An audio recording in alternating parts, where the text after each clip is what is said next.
नांदेड़ में सब्जी मार्केट पर म्यूनिसिपल कॉरपोरेशन की जानिब से की गई कार्रवाई बदबख्ताना है। कांग्रेस को मुस्तकबिल में इसके नताइज भुगतने पड़ेंगे। इस तरह की तनखीद समाजवादी पार्टी के रियासती सदर सैयद मोइन ने मुतासरा मार्केट के मुआयने के बाद की। इस मौके पर इनके साथ नायब सदर अब्दुल समद व समाजी कारकुन सिकंदर मौलाना मौजूद थे। नांदेड़ म्यूनिसिपल कॉरपोरेशन की जानिब से सब्जी मार्केट पर की गई कार्रवाई पर सवालात खड़े किए जा रहे हैं। आज समाजवादी पार्टी के रियासती सदर सैयद मोइन ने मुतासरा मार्केट का दौरा किया और ताजिरान से मुलाकात की। इस मौके पर इनके साथ नायब सदर अब्दुल समद, समाजी कारकुन मोहम्मद सिकंदर मौलाना मौजूद थे। सैयद मोइन ने इस मौके पर कांग्रेस पर जोरदार तनकीद की। उन्होंने कहा कि अक़लियतों ने कांग्रेस का साथ देने में कोई कसर नहीं छोड़ी। इसके बावजूद भी अक़लियतों पर कांग्रेस का ये जुल्म इसकी ज़हनियत बयान करता है। कल की जो महानगर पालिका की कार्रवाई है ये निहायत ही बदबख्ताना कार्रवाई है। वो इस वजह से कि किसी भी शहर के अंदर महानगर पालिका की जिम्मेदारी होती है कि हॉकर्स के लिए जगह दें, फ्रूट मार्केट के लिए जगह दें या फिर सब्जी मार्केट वालों के लिए जगह दें।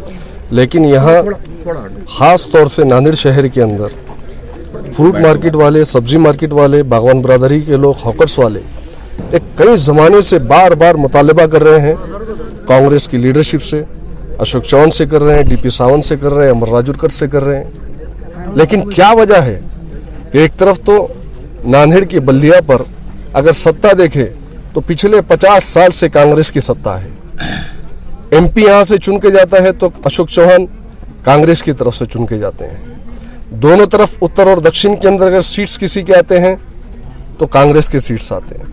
तो सबसे बड़ा वोट बैंक अक़लियतों का, खासतौर से दलित और मुसलमानों का वोट बैंक हासिल करने के बावजूद भी ये लोगों के मुतालबात को अगर पूरा नहीं किया जाता और उसके बाद जुल्म तो देखिए महानगर पालिका का, अशोक चौहान का, डीपी सावंत का जुल्म तो देखिए, रत्नाकर वाघमारे का जुल्म तो देखिए कि जब ये लोगों को इनके मुतालबात पूरे नहीं होने के बाद ये लोग अपनी बीवी के ज़ेवरात, अपने बच्चों के हाथ में के कंगन, ब्याज से कुछ पैसा लेके, अगर लेना नहीं चाहिए लेकिन रोजगार के लिए ये तमाम चीज़ों को इकट्ठा करके एक ज़मीन यहाँ पर ली जाती है और शेड डालकर सब्जी मार्केट, फ्रूट मार्केट ये लोग चालू करते हैं। और चालू करने से पहले महानगर पालिका पे जाकर परमिशन लेते हैं तो टोकन भी दिया जाता है, उसकी रसीद भी इन लोगों के पास है। लेकिन उसके फौरी बाद में कल की डेट में यहाँ पर रत्नाकर वाघमारे, उसकी ज़हनियत से आप लोग वाकिफ है, उनके साथ की पूरी टीम आती है। लोग गिड़गिड़ा रहे थे उनके सामने, उनके आंसू को नहीं देखा, उनके चीखो पुकार को नहीं देखी, बल्कि 300 के अमले को लाकर यहां पर ये सब्जी मार्केट को तोड़ दिया गया। ये गरीब लोग जाएंगे कहां? कहां रोजगार करेंगे? अब आपकी क्या मांग है? हमारी मांग तो ये इंशाअल्लाह ताला ये सब्जी मार्केट वाले, फ्रूट मार्केट वाले, तरोड़ा मार्केट वाले और जितने छोटे मोटे सब्जी और फ्रूट के हॉकर से दुकानदार है, ये तमाम के तमाम मिलकर 15 तारीख मंगल के दिन बंद बनाएंगे और इनकी भूख हड़ताल होगी, धरना देंगे महानगर पालिका के सामने।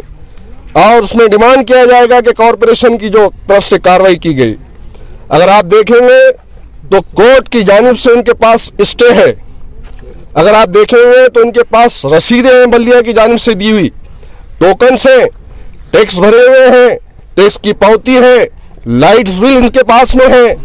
अरे एक जमाने से, कई सालों से उस आदर्शवादी को समझना चाहिए कि आदर्श की बिल्डिंग कई सालों से उसके ऊपर केस चल रहा, लेकिन आज तक बुलडोजर नहीं लगा।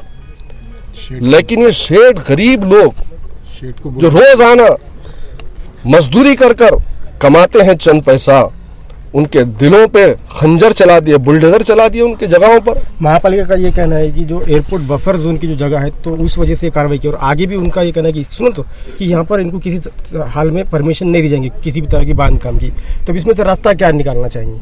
अरे ये जिम्मेदारी तो खुद वोट लेने वालों की है ना, ये तो अशोक चौहान की, डीपी सावंत की, महानगर पालिका की जिम्मेदारी है। कई दिनों से डिमांड करे, इसका सब्स्टिट्यूट क्या दिया आपने इनको? इसके बदल चलिए आप बताइए क्या दिए। आज पूरे हिंदुस्तान के तमाम शहरों के अंदर सब्जी मार्केट के लिए जगह है, पूरे महाराष्ट्र में हर शहर का निकालिए आप देखेंगे फ्रूट मार्केट के लिए जगह है, हर मार्केट वालों को, फूल वालों को जगह, लेकिन यहाँ पर किसी को जगह नहीं दी जाती। हाँ, एक चीज जरूर इन गरीबों को दी जाती है कि जब भी इलेक्शन आते हैं एक आश्वासन दिया जाता है। पिछले कई सालों से आश्वासन दिया गया, हत्ता कि मुझे तो ये भी कल मालूम हुआ कि जब अशोक चौहान को यहाँ पर किसी ने फोन लगाया, बड़ी जिम्मेदारी के साथ बोल रहा हूं मैं, तो उन्होंने बोला कि मैं कुछ नहीं कर सकता। इनके लीडरान को फोन लगाए तो बोले हम कर्नाटका के इलेक्शन में हैं, वोट हासिल कर लिए, इलेक्शन जीत गए, और उसके बाद में जब ये लोगों को तकलीफ में आते हैं तो इनको अपने हाल पे छोड़ दिया जाता है। ये कांग्रेस की पॉलिसी है, दोगली पॉलिसी है। यहाँ की अवाम को, जनता को, सब्जी मार्केट वालों को और यहाँ के बागवान बिरादरी को, कम्युनिटी को समझना चाहिए इस चीज़ को। एयरपोर्ट की साजिश का नतीजा है कि वक्त वैसा निकाला कि अपने को कोई क्वेश्चन नहीं करना और ये काम हो जाना। भाई, नांदेड़ शहर में जब भी कोई मामले ऐसे चलते हैं तो 2-4 दिन पहले पूरा प्रोग्राम बनाया जाता है, और उस वक्त जब यहाँ ऑफिसर्स को उठाने के लिए भेजा जाता है तो अपने स्विच ऑफ कर दिए जाते हैं मोबाइल के। आज तो ये लोगों ने एक बहाना बनाकर हमें प्रचार को जाना है कर्नाटका में बोल के साफ समेत पूरी मंडली वहां गई हुई है। इस बीच लोगों ने कुछ अहम जिम्मेदार कॉर्पोरेटर्स को खुद अशोक चौहान साहब को फोन लगाया, कुछ लोगों ने फोन नहीं लगाए, लेकिन जिन लोगों ने फोन उठाए, चाहे अशोक चौहान हो, कुछ हो, लेकिन कुछ भी फायदा नहीं हुआ। आखिर जो नुकसान होने का है हुआ, और मुझे ऐसा लगता है कि ये सोची समझी साजिश है। मुझे पता है, मैं कांग्रेस में था, अशोक चौहान साहब के बगैर नांदेड़ में आज की डेट में महानगर पालिका में 73 लोग जो चुन के आए हैं, उनकी मर्जी के बगैर पत्ता नहीं हिल सकता, और आपने लोगों के दिलों को तोड़ दिया। अफसोस की बात है, अफसोस की बात है, उनको बेरोजगार कर दिया।